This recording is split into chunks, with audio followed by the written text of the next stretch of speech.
ما هرت أنا دولة أم الشقاية بس دقالة كرهت سنة مي سيدو كلا بنتلاد أم الشقاية دقالة كبرت سنة لما المستقبل كده إلى شقة كرهت سنة قال إيه ما هيسو ده أصلا نقول الموضوع بنتلاد وحضو ما ليس أنا ودق ما يسو سيد الدولة كلا لما عاملش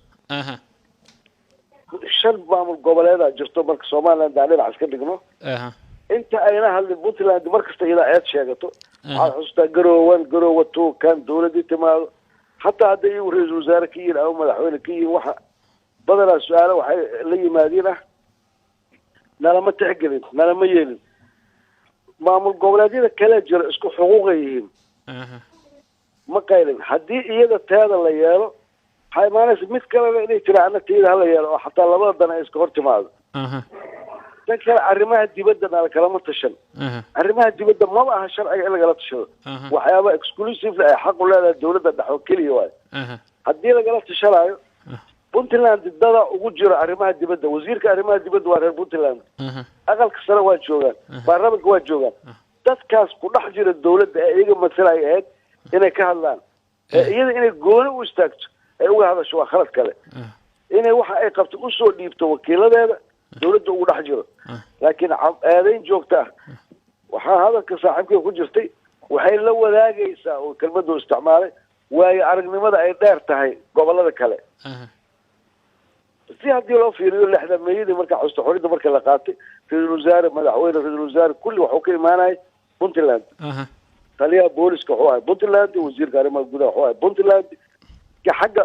gobolada shaqaaluhu in la aado waa ka carar jireen gobolada dib badan ka jiray xaaladooda nolosha inay wanaagsaneen kulli waxay ma jireen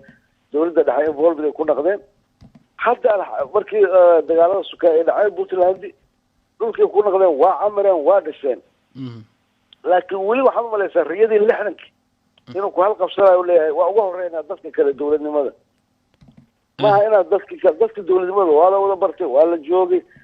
dawladnimada ugu horeeyna hatta cilmi walaalaha aad ku kaalmayso inay naqatay ma aha ina tira aniga hadda leeyahay ma waxaad naqdinaysaa Puntland dawladnimo marka la yiraahdo 24 sano oo nabadgelyo iyo xasilooni iyo maamul uu ka jiray aysan gobolada kale inta badan burburkii dalka dartooda meelo badan xasilooni darteed aysan fursadaha noocaas helin taa miyaad inkaraysaa professor ما تنمية وهل قبصنا ما ستيهر إلى لحدك وهل قبصنا بوتلان بيوري مركا لحدك بوتلان ما جرين ما قبل كان جري لكن برا جر وهذا بوتلان دي الوشة قبل كبر اللي جا صوبه هذا قبل كلا ولي صوبان لا تكون جرو دون كتاجن تيارات السوشيال هي قاعد يرى مودي من عمر كلا جرب إكس قبل كم جرتين اللي جري لحدك واي